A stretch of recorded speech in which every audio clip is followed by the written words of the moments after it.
या महाराज।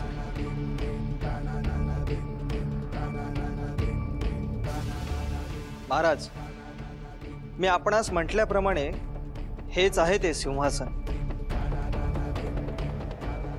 मला जसे दिसले होते अगदी तसेच हे सिंहासन आहे। परंतु महाराज, हे सिंहासन अर्धवट भूमीमध्ये अडकले आहे। सर्वप्रथम कुणाच्या दृष्टीस पडले हे? महाराज, ठामपणे तसे काही सांगता येणार नाही, कारण आपल्या नगरीतील लोकांना अचानक एक मोठा ध्वनी ऐकू आला। तो कुठून आला आहे हे पाहण्यासाठी सगळे आले, तर त्यांच्या दृष्टीस हे पडले। त्यांनी हे सैनिकांना सांगितलं। एका सैनिकाने येऊन ही वार्ता माझ्या कानावर घातली। आधी मी याची शहानिशा केली आणि त्यानंतरच मी आपल्याला याची कल्पना दिली आहे। मी पाहिल्यानुसार या सिंहासनावर काही मूर्ती कोरल्या असणे अपेक्षित होते। असो, प्रधानजी, ताबडतोब काही कुशल कारागिरांना बोलवा आणि हे सिंहासन इथून बाहेर काढा। तात्काळ याला आपल्या राजदरबारी घेऊन या। जर या सिंहासनावर 64 योगिनींच्या मूर्त्या कोरल्या असतील तर मला झालेला दृष्टांत खरा आहे असं मी मानेन।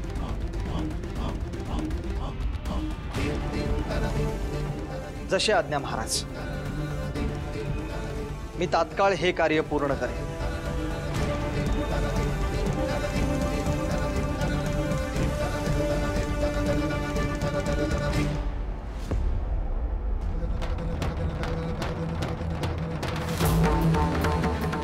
कृपया आपण शांतता राखा।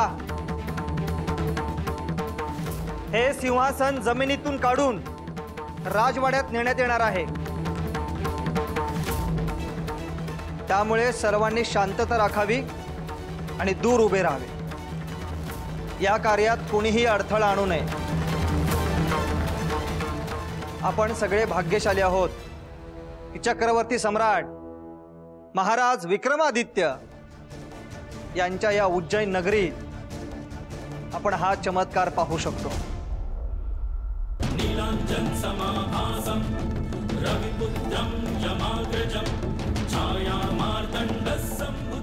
इंद्रदेव, हे सिंहासन जरी आपण विक्रमादित्यासाठी बाहेर इथे या नगरीत जमिनीतून प्रकट केले असले तरी त्याचा काही उपयोग होईल असे मला वाटत नाही।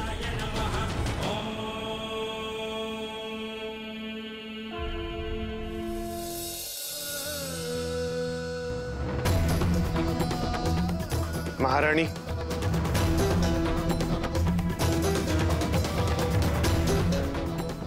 हा हो, आलात तुम्ही?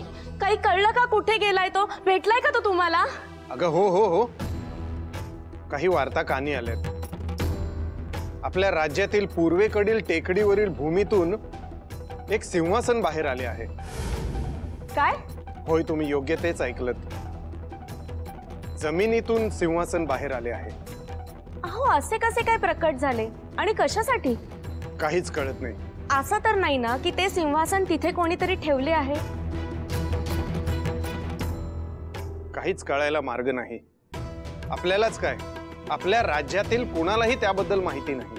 अहो, ज्या अर्थी ते प्रकट झाले आहेत त्या अर्थी ते जमिनीत गाडले गेलेले असावे, आणि जमिनीत गाडले जाण्यासाठी बऱ्याच शतकांचा कालावधी जावा लागतो। परंतु अशा प्रकारे भूमीतून सिंहासन वर येण्यासाठी जी शक्ती लागते ती नक्कीच मानवी शक्ती नसावी। मानवी शक्ती नसेल तर मग हा शुभ संकेत मानावा का? आता शुभ की अशुभ ते सिंहासन बाहेर आल्यावरच समजेल। हो, पण अश्वमेध यज्ञाचा अश्व दगावला आहे। एकीकडे शुभ गोष्टी घडत आहेत तर दुसरीकडे अशुभ। ह्या चांगल्या वाईट गोष्टींमुळे माझी मती गुंग झाली आहे। हो, तुम्ही चिंता करू नका। शेवटी काय, आपल्या विक्रमाचं चांगलं होईल हीच आपल्या दोघांचीही अपेक्षा आहे। अहो, पण अजून विक्रम का आला नाही आणि प्रधानही कुठे दिसत नाहीत? प्रधानजी विक्रम सोबतच आहेत. आता विक्रम ज्यावेळी परत येईल त्याच वेळी काय ते समजेल.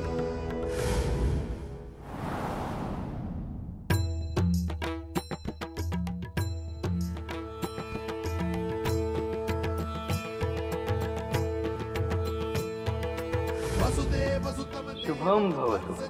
हे शनी, डोळे उघड. बघ, मी स्वतः आलोय. हे श्रीकृष्ण, हे पालनहार, तुमच्या दर्शनाने मी भरून पावलो आहे. मला येणे भागच होते. गेले कित्येक दिवस तू माझी अखंड भक्ती करत आहेस. दिवस रात्रीच्या चक्राचे देखील तुला भान उरले नव्हते. अगदी तहान भूक हरपून तू माझ्या भक्तीत तल्लीन झाला होतास. तुझ्या या भक्तीने मला तुझ्या समोर प्रकट होण्यास भाग पाडले. परंतु तू जर माझे असेच नामस्मरण करत राहिलास तर तुझ्या कार्यात अडथळा निर्माण होण्याची शक्यता आहे. तुमच्या भक्तीशिवाय माझे कुठेही चित्त लागत नाही. तुमच्या नामस्मरणानेच माझ्या मनाला शांती लाभते. हे शनी, तुझे माझ्यावरील हे निस्सीम प्रेम मी जाणतो. परंतु माझ्या कोणत्याही भक्ताने आपले सर्व कार्य सोडून माझे नामस्मरण करावे अशी माझी कधीही इच्छा नसते. त्यामुळे तू देखील आता अन्न ग्रहण कर आणि तुझे पुढील विहित कार्य सुरू कर. निस्वार्थी भावनेने केलेले कार्य मला तितकेच प्रिय आहे. जशी आपली आज्ञा देवकी नंदन. कृष्णं वंदे जगद्गुरु.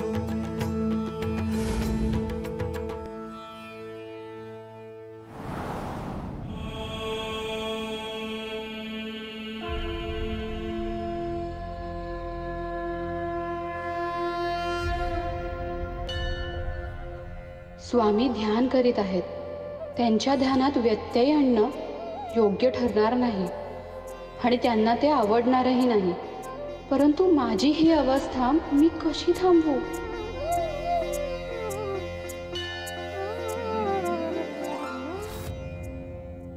पार्वती, बोल.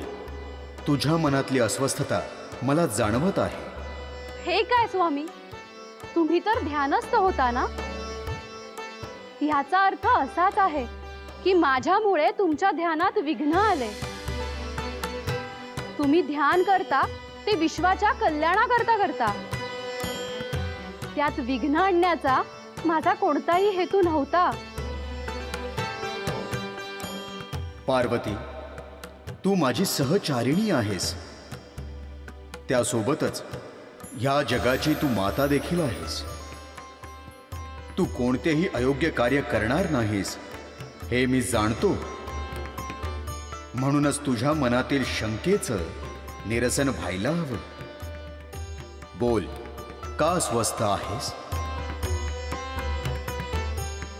स्वामी, ज्या उज्जैन नगरीत महंकाल म्हणून तुम्ही वास करता, जेथे मी देखील तुळजाभवानीच्या रूपाने वास्तव्य करते आहे, तेथे इंद्रदेवांनी हे सिंहासन का उत्पन्न केले असेल?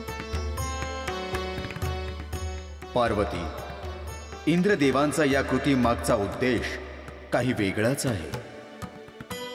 खरे सांगायचे तर इंद्रदेवांचा शनीवर रोष आहे आणि या रोषाच्या भावनेने हे कृत्य केले आहे.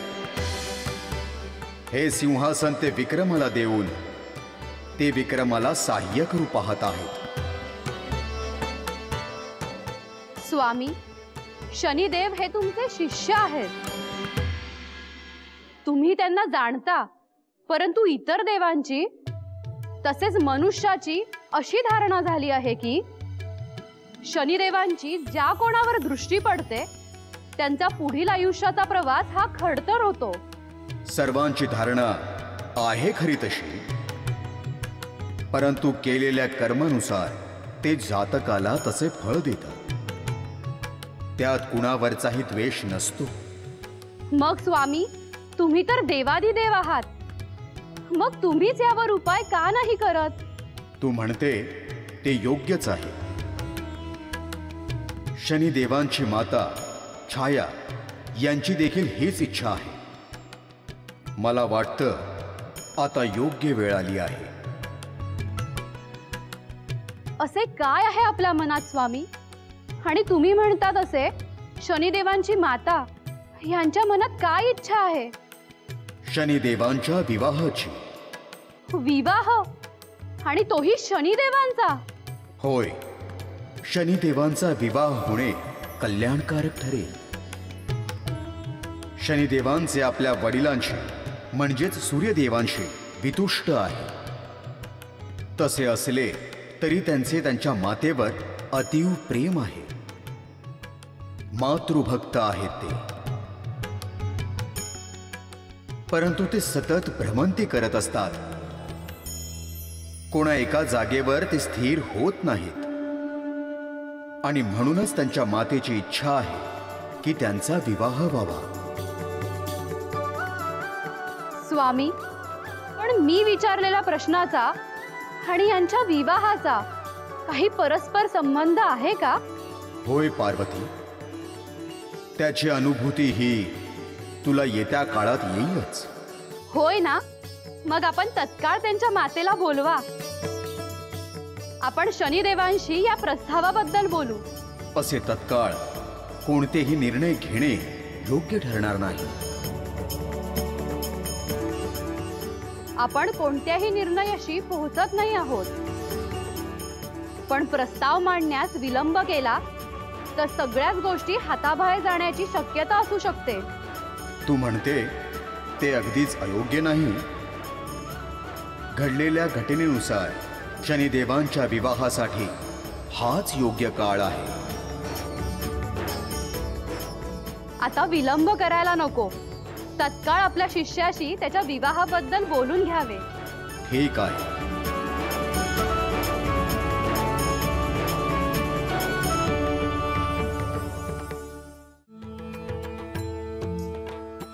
शनी, लवकरात लवकर कैलासाकडे प्रस्थान करावे.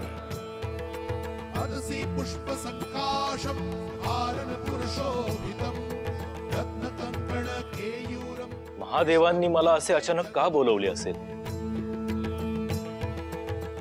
नक्कीच त्यांचे काहीतरी महत्त्वाचे कार्य असेल. कृष्णं वंदे जगद्गुरु.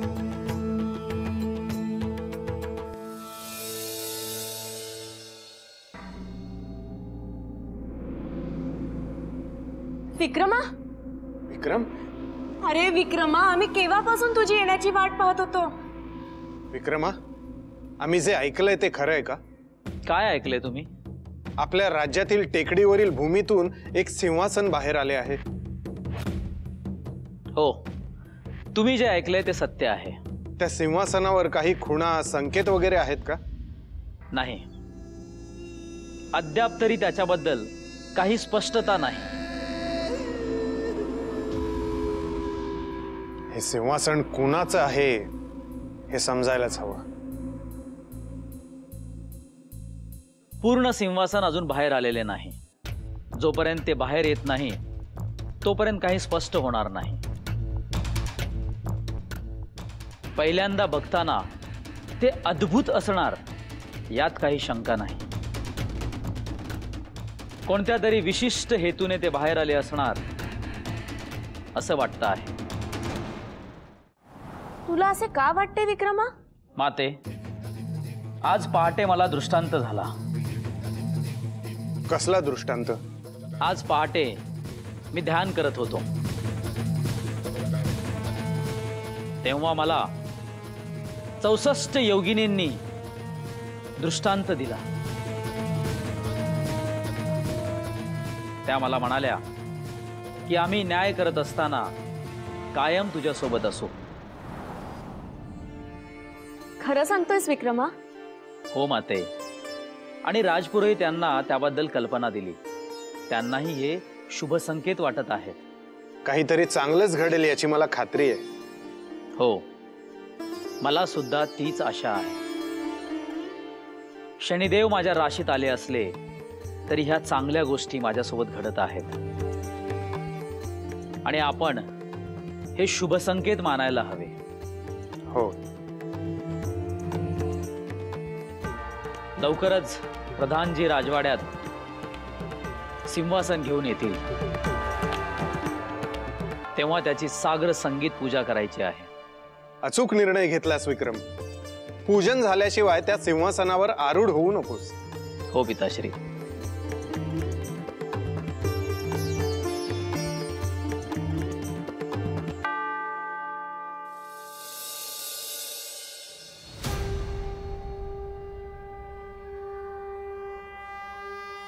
प्रणाम गुरुदेव. प्रणाम माते. शुभम भवतु. नीलांजन समाभासं रविपुत्रं यमाग्रजं. या शनिदेव, आपलीच प्रतीक्षा करत होतो. महादेव, आपण माझे गुरु आहात. रविपुत्रं आपला आदेश येताच तात्काळ उपस्थित झालो. छाया मार्तंड संभूतं. तुला भेटण्यास बोलवण्याचे कारण आहे. छाया मार्तंड संभूतं. माझ्या मनात एक कल्पना आली आहे. आपण आज्ञा करा महादेव. शनिदेव, तुम्ही आता विवाह करण्याचा विचार करावा.